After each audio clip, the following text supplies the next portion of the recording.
Hello, everyone, and welcome to today's panel, What Lies Beneath.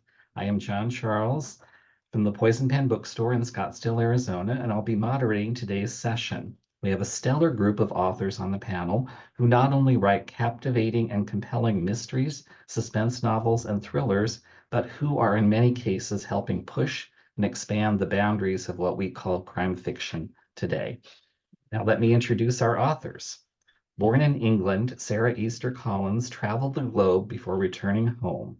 Her debut book, Things Don't Break on Their Own, is a heart-wrenching mystery about sisters, lovers, and a dinner party gone wrong.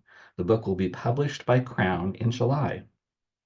Rob Hart is the author of The Paradox Hotel, The Warehouse, and the Ash McKenna crime series, among other books.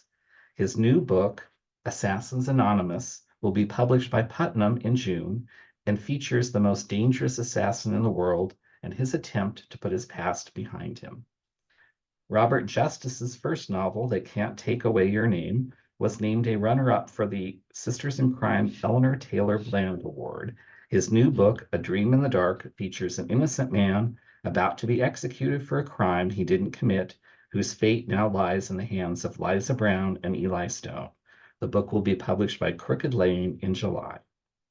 Lilliam Rivera is the author of a number of different books for young adults, children, and adults, as well as a graphic novel for DC Comics. Her upcoming book, Tiny Threads, in which a young woman's dream job working for a famous fashion designer quickly turns into a nightmare, will be published by Del Rey in September. And last, but certainly not least, Chris Whitaker's books include Tall Oaks, All the Wicked Girls, and We Begin at the End. His new book, All the Colors of the Dark, a novel about what lurks in the shadows of obsession and the blinding light of hope, will be published by Crown in June. Welcome, authors. My first question for you is, if you were in charge of the marketing campaign for your new upcoming book, what is the most important thing you would want readers to know about it? And why don't we start with Sarah? Oh, thank you, John. Well, Things Don't Break on Their Own is really a story about the fragility of memory, but it's also very much about a dinner party that goes wrong. But it's also very much a story about families, the families we're born into, the families that we make and form along the way, and the families that we really feel we belong to.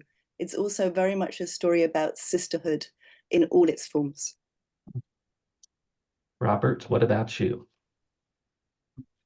You know, as a mystery writer, we love to ask the question, who did it? And so much of the joy of reading mystery novels is reaching the end of the book and discovering who the culprit is. But I write about wrongful convictions, which switches the question around, not who did it, but who didn't do it. And we're not ever sure if we're ever going to get the ultimate question, but we do now have to figure out what's going to happen with this one person who is doing time for crime they did not commit. And so that's important when it comes to my novels.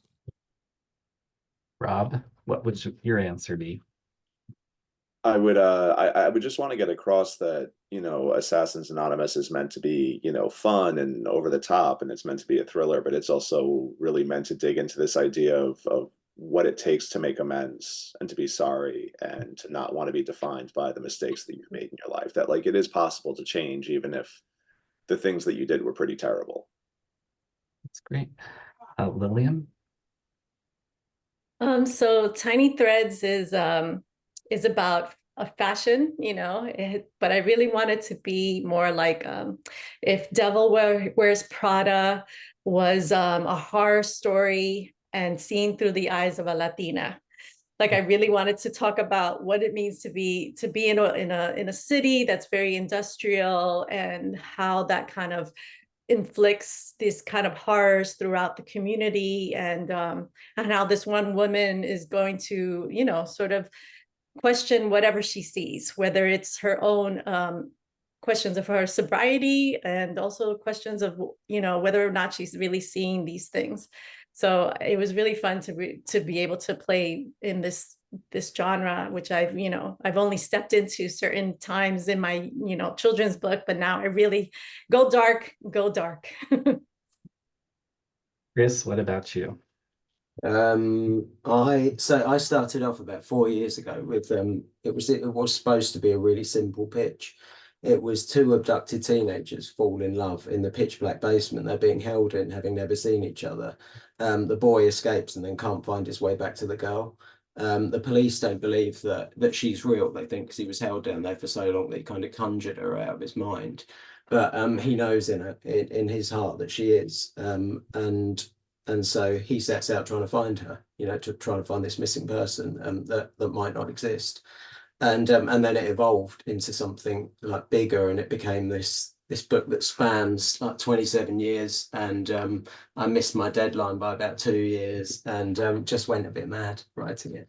So that would be my pitch of it. But I think they've nailed the campaign so far. It was hard to try and get across, it doesn't neatly fit into crime or general fiction or literary fiction or anything like that. It kind of is its own thing.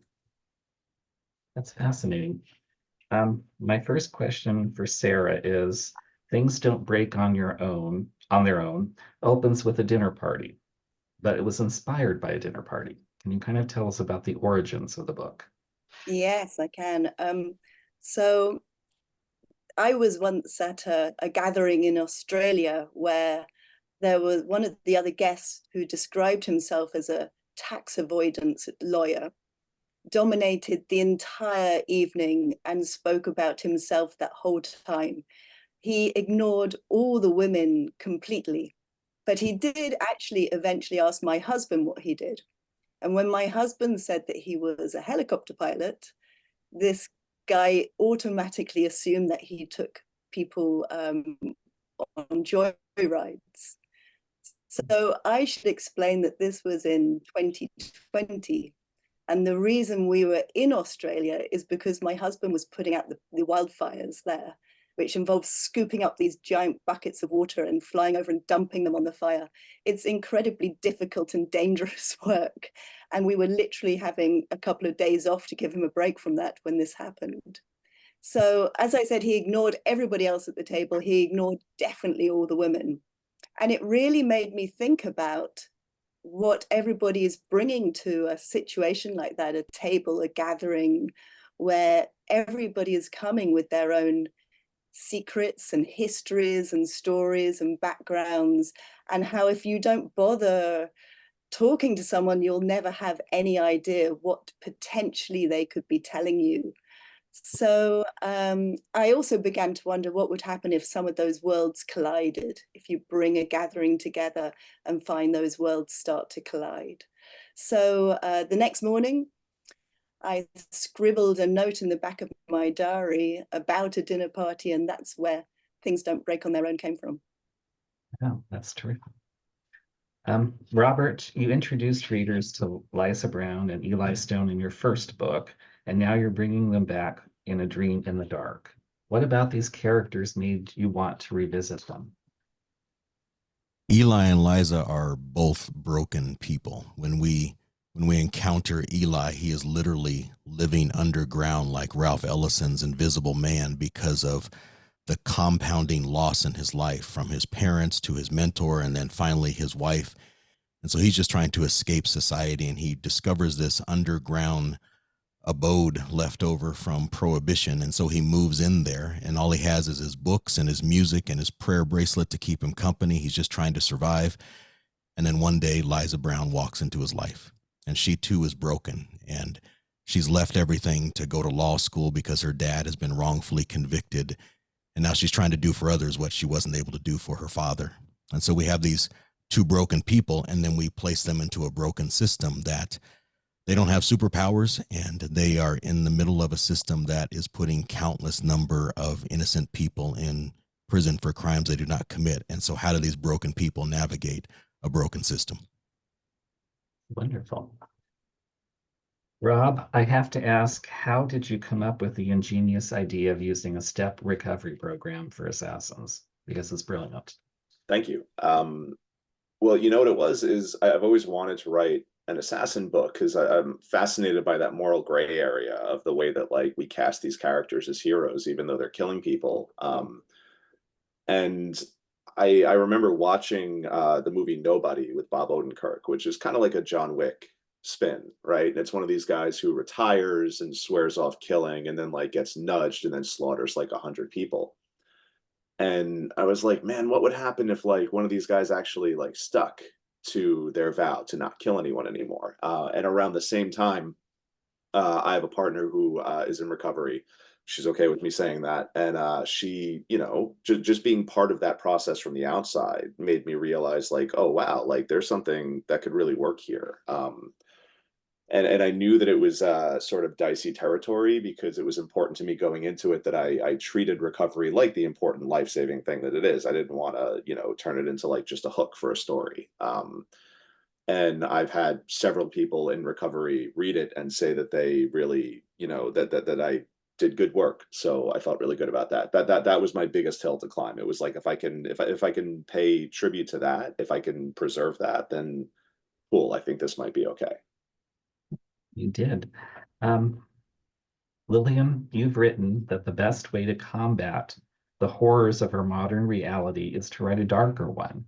Can you kind of talk about how that ties into your new book, Tiny Threads? Sure.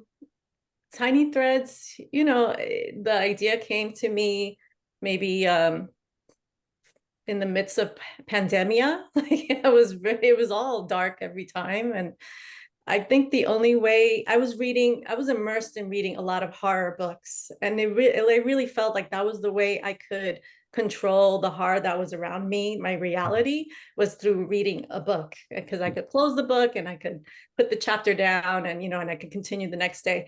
And that was I really felt like I could write this story in the sense because I used to work in Vernon, and I worked in, fashion design. My background used to be in entertainment and fashion journalism. So I knew that eventually I would write this book. I just didn't know how dark it would get, that it would invade my dreams and I would start talking in my sleep. I thought maybe that was a good sign, but I was also asking, am I revealing plot in any way during these dreams? I would love to know, but that never happened. So it really was my way of dealing with things that I have no control, my reality, and just being able to control it in this kind of narrative world, where I could just combat these kind of horrors. There's real life horrors, real time horrors in a fictionalized way. Chris, all of your books, including the brilliant All the Colors of the Dark, are set in the US, and you do a wonderful job recreating that as a setting for your books, but you're British. So how does that work for you as an author? Not that well, to begin with, actually. It's a complete nightmare. Well, it used to be. It's getting easier now that I'm like 4 books in, 5 books in. But starting out, it was a bit, first of all, like learning another language, strangely. Just little differences like windshield and windscreen and things, just tiny things that if you're American and you read the word, it brings you out of the story. And that's like my worst nightmare. So I have a good team, you know, a copy editor, and my team is in the US, and they save me for the most part. But I'm a lot better than I used to be. But I do a lot of research and spend a long time working on. I create a fictional town and then put it down somewhere real, so that everything in the town I can kind of make up. Everything outside of the town has to be authentic and real, and that kind of gets me through quite a bit of it. But I found a website where you can listen to people talk. Like, it's as boring as it sounds, but you can choose like a town in the US and you can listen to people reading transcripts, and then you can pick up on speech patterns and things like that. And it's incredibly boring and takes ages, but I quite enjoy it. And it's part of like the process of me sitting down and mentally traveling 6,000 miles and really getting into the story. And everyone in America, like pretty much across the board, all the readers have been really kind, which helps massively, because if there are glaring errors, they haven't been pointed out to me yet. They probably have on Goodreads, but I won't go on it. So That's smart. Sarah, I'd never really thought about memory until I read your book, but you really write how it can affect us, how it can shape our lives, and how sometimes what we think we remember is not really what happened. Can you talk about why you wanted to use memory as part of your story and how it works into the plot? Yes, I'm really fascinated by the idea that, say, two siblings can grow up in the same family, have the same background, the same parents, the same opportunities, fundamentally be treated the same, and yet grow up with such vastly different worldviews and perspectives and potentials and outcomes. And in Things Don't Break on Their Own, one of the characters is a psychologist with a particular interest in memory, and she's one of the guests at the dinner party. And she plays a memory game with the group, asking them to recall their earliest memory. And this triggers a real storm into the characters without giving too much away. And then later in the book, I repeated that scene. In fact, several of the scenes in that story are repeated from different points of view. And that allowed me to really play with this idea that people will remember something fundamentally different each time, that different people pick up, have a totally different experience, say, of one evening, and therefore remember it in a totally different way. I think it's called the Rashomon effect, after a 1950s film called Rashomon, where a murder is witnessed and four witnesses recall it in completely different ways. So I'm really fascinated with the idea that our minds might hold on to one thing and forget another completely, and be at odds with somebody else who remembers something in a completely different way. It's true. Robert, wrongful convictions in the US justice system are at the heart of both of your books. Can you kind of tell us why you wanted to use this as an anchor for the series, and also talk a little bit about statistics and how they can not capture the true effect of that? You know I'm far from the first mystery writer to use wrongful convictions in their novels. There are many others who have done an incredible job, from Grisham and Stephen King to Julia Dahl, just to name a few.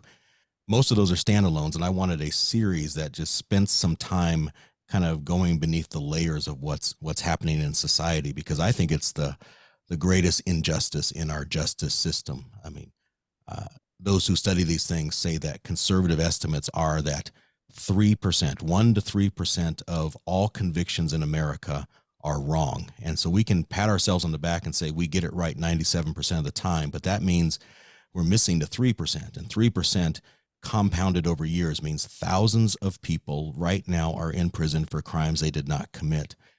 And so last year we passed a grim milestone. 3,000 exonerees have been released from prison, totaling a collective 35,000 plus lost years. And so it's just, it's heartbreaking. The overwhelming majority of wrongfully convicted people look just like me. They are Black men. And so I just have a passion for this. It's a passion project. I think that it may be our last island of common ground when we are divided over race and class and culture. But one thing that I think everyone agrees on is that innocent people should not be in prison. And so what I'm trying to do with these books is I launched it's called Read a Book, Write a Wrong campaign. And basically when people say, what can I do? I try and point them to a number of resources. But if anybody has purchased my book, if anybody has read my book, they've already made a difference, because I donate the overwhelming majority of my advance and royalties to local innocence projects, because I'm just thinking together, if we could join together on this, then maybe we might be able to write wrongful convictions at a quicker pace. So that's why it's a heart matter for me. So admirable. Rob, you've written that humor is really an important thing in fiction, and you have a wonderful sense of humor. Do you think that readers would react differently to your character Mark if he didn't have such a sense of snark about him? Oh yeah, yeah, without a doubt. I mean, I've always thought humor was really important as a storytelling device, because if you can laugh with a character, you can trust them, and it just makes us feel closer to that character. But the thing with Mark that was such a challenge is that halfway through the book, I was going to make him do something really, really terrible. Because when you think about an assassin, what does their rock bottom look like? So I knew that if you didn't love this character, that by the time I hit that halfway point of the book, you'd be out. You wouldn't be able to follow him anymore. And I have a habit of, I like to think a lot of my narrators are funny, but in a way that's a little bit more like cutting and acerbic. So I wanted to make Mark a little bit more goofy, because it also just struck me as funny that literally the most dangerous assassin in the world was a bit of a goofball. It's amazing. Chris, your character Patch is a wonderful creation. He's unique and individual, and you really take to him from the start. But he has a passion for pirates. Did that come about from you? Is that something you're passionate about? This whole idea of his eye patches, how did that work into the story? To be honest, no, I wasn't interested. Even as a kid, I wasn't really Oh. into pirates. But I start with a really strong visual image when I'm going to write something, and I had this image of Patch, and Patch is the 13-year-old kind of star of the book, along with Saint, his best friend. And Patch was born with one eye, and kind of as he goes to school and realizes he looks slightly different to everyone else, his mum tries to soften the blow and tells him he's a pirate. And it's a kind of, like the white lie that parents tell their kids, and Patch clings to it and likes to identify as a pirate. And that is fine when you're little, but when you become a teenager and you're still pretending to be a pirate, it doesn't quite fit as well, and it makes him a bit of a target, and so he would rather not stand out, but because he wears an eye patch, he kind of does, so he's kind of forced into the limelight all of the time, and he hears or sees a girl being abducted. He hears a scream one day when he's walking to school, and he sees a girl being abducted, and without kind of thinking, because he believes he's a pirate, he's got pirate blood, it's a brave thing to do. He throws himself into the mix, and she gets away, and he gets taken instead. And so it's because of this brave, noble thing that he does that his life takes a different turn. That there's this sliding doors moment at the beginning of the book, and he gets taken, and the rest of his life is kind of, it's on a course because of this thing that he's done, and the same is true of his mother and his best friend, and kind of everyone around him, and it was just really interesting to me to look at that, to look at these things that happen when you're a kid, and how they shape your future.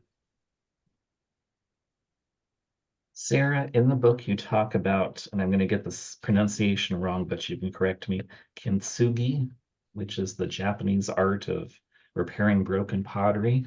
And I'm not a terribly deep thinker, but you really kind of apply it brilliantly to other things than pottery. Can you kind of talk a little bit about that? Kintsugi means joining with gold. And it's the idea that instead of trying to mend something invisibly to pretend it was never broken in the first place, it is to mend something in a highly visible way. So the way it is done, the pieces are brought together with tree sap, actually, traditionally, and then those parts are dusted with a precious metal, so gold or silver or platinum. And so the actual break, the cracks, then become the most significant and compelling part of the whole piece. So in terms of human relationships, well, first of all, that acknowledges that things go wrong. It acknowledges the break itself, that things can be broken, and it acknowledges that things go wrong. It's our mistakes, our failures as humans. But the act of bringing that together is, of course, a very caring act. It says there was something precious there, and that it can be precious again, and that it can, in fact, be more precious if we mend it in the right way. And so I feel it's an act of hope and kindness and optimism, and it makes it very clear that we are imperfect and we live in an imperfect world, and that we shouldn't discard things when they go wrong. We should work to fix them and make them better. And so in Things Don't Break on Their Own, there are two families that are very much contrasted with each other. And in one family, things are treasured, things are not thrown away, things are kept for another time or repurposed or used or mended. And another family where really the whole family is very, very broken indeed. And I certainly know which one I would rather belong to. So I really wanted to use that throughout the whole novel, this idea that, so in the family where things can be mended, that the father is in fact a potter. And this is one of the techniques that he uses. Robert, one of the things I love about mysteries is when they recreate a place, sense a place so strongly that I feel like I've visited it. You're a Denver native, and in your books are set in Denver, but you talk about a place I really had never heard of before, 5 Points. Can you talk a little bit about setting and 5 Points in your book? Yeah, 5 Points is the historic heart of Denver's Black community, a wonderful, vibrant community. Back in the day, it was known as the Harlem of the West, and it was the place where, on the one hand, our Black community was able to find barbershops and beauty shops and churches and banks and that sort of thing. It was also where we had to live in those 5 Points in the surrounding communities. All that changed in the early 90s, which is when I set my novels. It's right in this tipping point from 5 Points being the heart of Denver's Black community to this neighborhood where we were told we had to live, gentrification's taking place, and now we can't live there. We're being pushed out of there. And so there's a lot of tension that came with that bubbles up in the novels. I just love writing about my hometown of Denver in general, because it's not the typical setting for a mystery novel. You usually think of LA or Chicago or New York City. And so for me, at another level, my novels are just a love letter to the city in which I live, but also a way to shine a spotlight, because Denver is a beautiful place to live, but I'm also wanting to ask the question, in this beautiful place to live, is everyone living beautifully? And I hope that gets uncovered in the book. Rob, you've written that combining genres lets you get away with a lot more as a writer. But when you kind of blur the lines between genres, it can be a double-edged sword. Can you talk a little bit about the advantages, maybe as a writer? Are there disadvantages when you mix and match? Well, I think the advantages are you just get more toys to play with. The Paradox Hotel, my last novel, was a time travel murder mystery, and it was awesome because it was like I get to write a murder mystery. I also get to put robots and dinosaurs in it and appeal to my inner 10-year-old. I think the challenge is kind of twofold. One is from a technical perspective, is it sounds really fun to write time travel until you actually sit down and realize, oh no, I have to write time travel, and it's immensely complicated. And you just have to accept the fact that, like, well, it's not real, so you can make it up, but it still has to make sense for the reader, which is hard. And I think from a marketing perspective, it can be kind of challenging. My team at Ballantine did an incredible job, but I think sometimes, like, you might be not enough crime for the crime people and not enough sci-fi people for the sci-fi people. You end up with your feet in two streams. But but you know, that's me kind of like digging for a disadvantage in the sense that, you know, the benefits far outweigh it. Lillian, you did such a wonderful job in Tiny Threads describing the clothing that's created by your designer, Antonio Moto, like his Ramona dress. Were you inspired by a particular designer, or did you create a Moto out of whole cloth, so to speak? Thank you. No, I mean, I was inspired by, you know, fashion designers like Alexander McQueen and Rick Owens and Isabel Toledo, also a current designer who's very California, Willie Chaveria. But they're all, you know, they're all like a mixture of these designers that I love so much. And I just really, you know, I looked at the history of design, and the research was really a lot of fun. I was looking at California fashion designs, and just throughout the history of what it looks like for structure and how it could be modernized to this day. So that part was really kind of fun for me.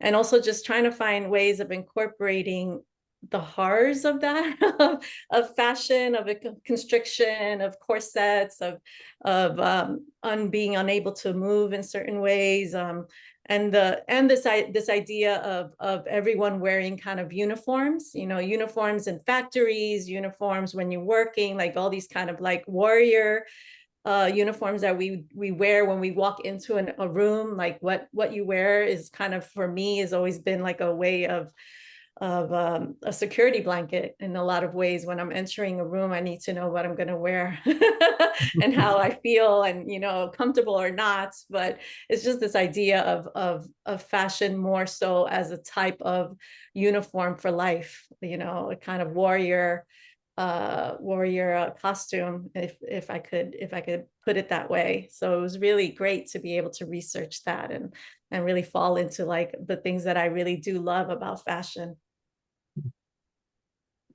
Chris, you've written that writing saved your life twice. Can you tell us about that if you would like? I can. I'm going to give you the abridged version, otherwise you'll get my life story. But I messed up at school, did really badly in my exams, and then kind of bounced around from job to job, not knowing what I wanted to do. And I was out one morning in London, dropping leaflets through people's doors, and someone came up and asked to borrow my cell phone. And I grew up in London, so I knew I was going to get mugged, but I decided to fight the guy because I was 19 and brave, and it was just one person. So I thought, what's the worst thing that could happen? And turns out the worst thing is he could pull out a knife, and he stabbed me 3 times. And then I was stitched back together and was like physically okay. Like, it's got some scars that I've still got now. But mentally, you know, I didn't know what PTSD was. I wasn't prepared for how to cope with it. And I had a really bad time with it. I turned to drink and drugs, doing things I shouldn't have done. And I walked into my local library, and I borrowed a self-help book, and it talked about a technique where you take the traumatic incident and you write it down, but you change the people involved to fictional characters. You change the location to the last place you were happy, which coincidentally was the US for me, because I went to Disney when I was a kid. So hence why my books are set in the US. And you change the outcome, which I wasn't exactly certain of at the time. But so writing got me through that really tough time. And then I'm going to skip you ahead about 5 years. I was working in the city as a stockbroker, purely because I read an article in a newspaper, and there was a picture of a stockbroker and he had a Ferrari, and I thought, I want a Ferrari and be a stockbroker, which was ridiculous because I was really bad at maths. And I worked there for a while, and then I wanted to be on a trading desk, and my boss said to me, if you lose $10,000, you stop trading. That's your limit. And on my first day, I lost $2 million, and then I, instead of coming clean, kept it quiet, which is illegal, and kept that going for a little while. It was really stressful. And then eventually came into work one morning, and there was this big boardroom, and everyone was waiting for me.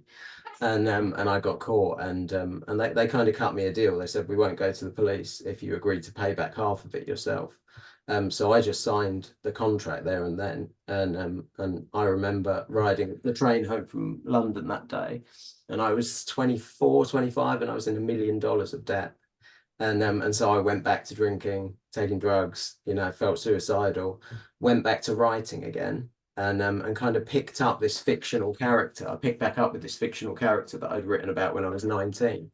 And eventually that character became a character called Duchess in a book called We Begin at the End that changed my life. So there we go. Sarah, in addition to being a debut novelist, you're also a talented artist. Have some of the skills that you learned as an artist been transferable to your writing? Yes, I think they have actually, because I work in mixed media, and I work on board rather than canvas. I don't like working on canvas because I find it too springy. But I really like what I can do with a board. It's so much harder, and I can just throw more at it. But something that I might do halfway through a painting is take the whole board over to, I've got a big sort of deep sink, and wash half of it off again. So, and the reason for that is because I know that there's something interesting underneath what I've put. I build layers and layers and layers, but I know that there's layers underneath of things that are maybe interesting that I've covered up. And I think that's a technique I very much have brought to writing. I'm really aware that my characters' decision making, as we see happening, is going to be influenced by their history and by their past, and that is covered up mostly for the reader until you start washing things off and showing them, what has happened in the past that is making them act in the way they are now. So I would say that both those things are quite similar. I know an artist friend who actually he doesn't like to be too precious about his work, so he says that he'll take a brush full of paint and just do this on a painting to make sure it never becomes too precious. I don't think I could use that technique in writing, of just randomly putting something in and see if it works. I'm quite precious about choosing exact words. I really love editing, so I love the idea of getting it exactly right, saying exactly what I want it to say. So no random stuff there for me. Robert, in addition to writing, you're the host of the Crime Writers of Color podcast. What can you tell us about this organization? Why do librarians and library staff need to know about it? As I say at the beginning of every episode, we are a group founded by award-winning authors Kelly Garrett, Gigi Pondian, and the one and only Walter Mosley. And it's those three that came together to start this association of writers. We work together, we laugh together, we encourage each other. We have authors at every season of the writing process, whether it's the person who's just starting out, trying to finish their manuscript, all the way up to those that I named, and Sean Cosby and writers like that. And we work together and we support one another. If you want to find out more information, you can go to crimewritersofcolor.com.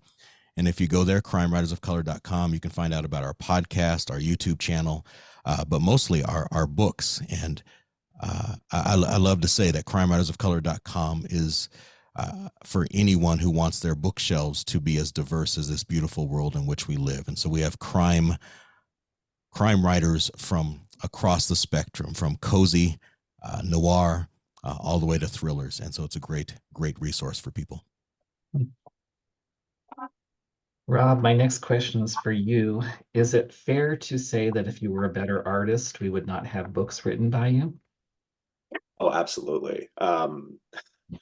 So I was convinced when I was a kid that I was going to be a comic book artist and a graphic designer. And I actually got into an art conservatory. And then my first semester of college, I got straight C's. I had a 2.0 GPA. And I just realized, like, oh man, like this is not the environment for me. This is not what I should be doing.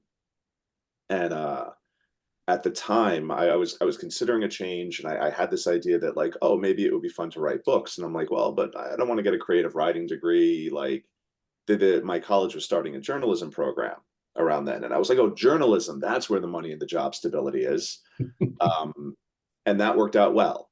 But I actually think it was really good for me in the sense that journalism taught me a lot of really good things like meeting deadlines, how to research, how to work collaboratively. So I walked away with a lot of really good tools. I do sometimes draw a little bit, but and then I sit there and I look at it and I'm like, yeah, no, I'm going to stick with the writing. Well, we're much the better for it as readers. Lilliam, Tiny Threads is set in Verona, California, which is a real place. How close do you kind of hew to that city? And are you anticipating any criticism? I anticipate criticism all the time. No, I mean Vernon is a real place. You know, like I said, it's an industrial city just on the outskirts of Los Angeles, East Los Angeles. It's just a place of various factories, fashion, Tipatia, you know, all kinds of things are in there, you know, but it's an industrial city. So there isn't a population of residents who live there. I think it's maybe under 200, if that. So the Vernon that I wrote is a Vernon that's emerging as a place where people are living, like they want to live, like that's going to be the new downtown LA. And so that's my imagined version of Vernon. So I could see it being like this place where everyone wants to live, you know, it's going to be the new hotspot. There's going to be bars and stuff. So Vernon itself, it has a long, complicated, corrupt history. And that's what I loved about Vernon, is that at first it was supposed to be this ideal place with, you know, gardens and, you know, parks and all this place. And then corruption, you know, happened and it completely turned left. And it has this really long history of violence. And I just imagined, you know, I love this idea of buildings having this kind of history, violent history that just sort of carries with it whoever enters the building.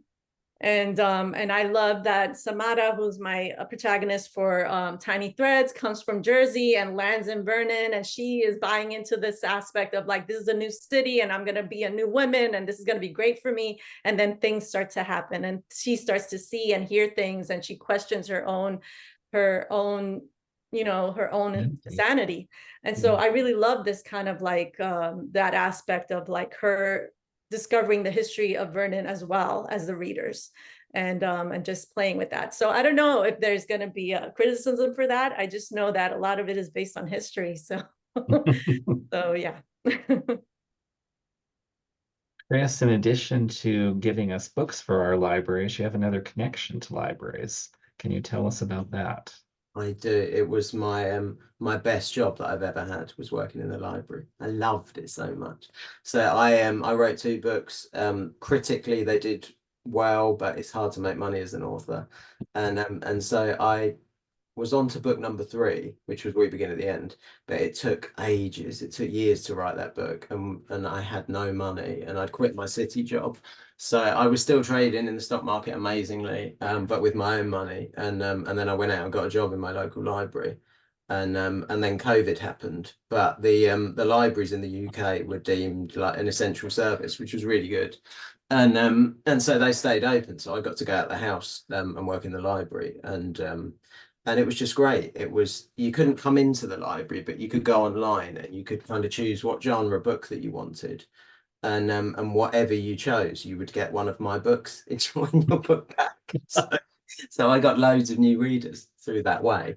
But then the library reopened, and I just loved it. I did baby rhyme time, which was my favorite thing. You know, like there's like a sea of kids, and you sit at the front and sing nursery rhymes, and they climb all over you, and it was just great. I just loved it. And I was promoting We Begin at the End at the same time, and because it was COVID-y, it was all on Zoom.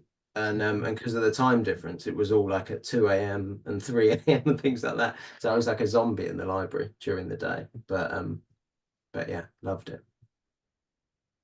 My next question is one for all of you who wish to weigh in on it. It's, your books are slotted as either mysteries, suspense, or thrillers. It's kind of the broad crime fiction family. How would you define crime fiction? And what do you think is the key ingredient needed for a crime fiction novel to be successful? And if you want to raise your hands, or I'll just call on you. Okay, why don't we go with Chris? Okay, so obviously definition, there's a crime in it. You know, it doesn't necessarily have to take place during the book, you know, but it should have happened maybe in the past, something like that. For me, the aftermath is far more interesting. You know, the crime itself is the least interesting thing about the book for me. But you know, what makes it successful is the same thing that makes, for me, any book successful. Character is king. You know, I have to care about the people I'm reading about. If I don't care, there's just no point at all. So that's my answer to that. Anyone else?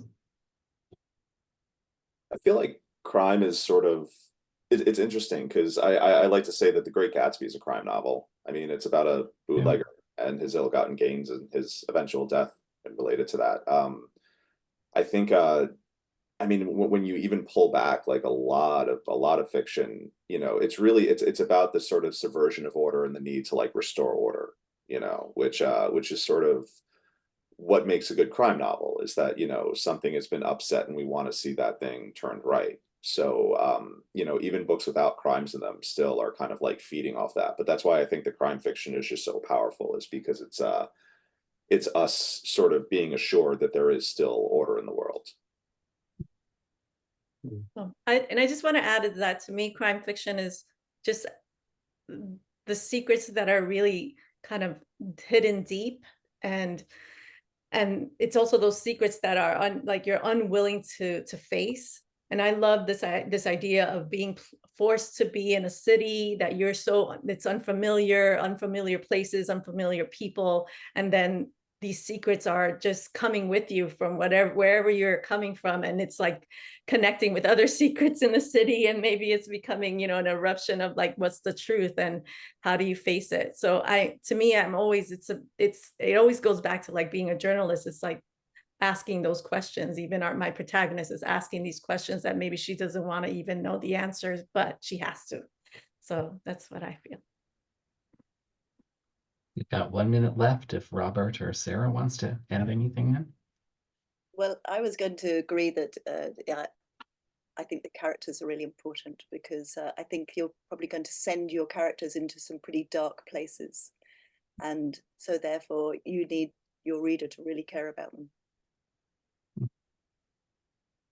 Yeah, I just think that we as humans need stories that recognize that things don't feel right in this world, and they give us a safe place to try and sort through that with the hopes that maybe things can be made right.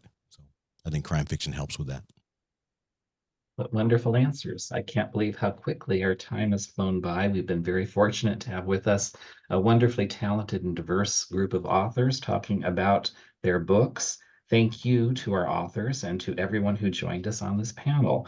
Next, we have a final session of the day, the closing keynote with Antoine Eady, Jerome Pumphrey, and Jarrett Pumphrey. Thank you all.